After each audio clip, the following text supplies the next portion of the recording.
রক্তের সম্পর্ক, আবেগ, মূল্যবোধ, শানিত যুক্তি, রাজনীতির তুখর চালও হার মানে তার কাছে কখনো সখনো।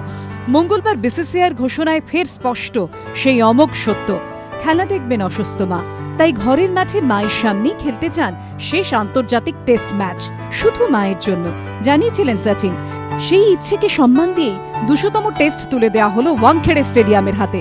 সমস্ত যুক্তিকে ছাপিয়ে গেল আবেগ, সংস্কার, মূল্যবোধ। As far as the match is concerned, Sachin's mother desired that a match should be played in Bombay,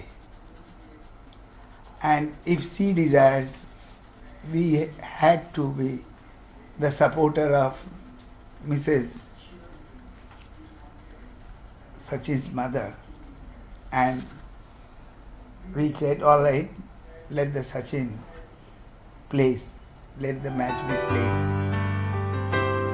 দেশের অবিসংবাদিত ক্রিকেট দেবতা, গ্রহের অন্যতম বর্ণময় ক্রিকেটারের শেষ টেস্ট, ক্যারিয়ারের ২০০তম টেস্টের মাইলস্টোন ছোঁয়ার সেই অমোঘ মুহূর্ত রচিত হবে কোথায়? কম ঝড় তোলেনি প্রশ্নটা। আশ্চর্যের বিষয় হলো ওয়াংখেড়ে নয়, দৌড়ে এগিয়েছিল ইডেন গার্ডেন্সে। বোর্ড রাজনীতির অঙ্কের প্রেক্ষিতে ভারতীয় ক্রিকেটের অন্যতম স্মরণীয় ম্যাচ আসবে ক্রিকেটের নন্দনকাননে, প্রায় নিশ্চিত ছিলেন অনেকেই। কলকাতা মুম্বাই টাগ অফ ওয়ারের মধ্যে আচমকা দিল্লির অনুপ্রবেশ।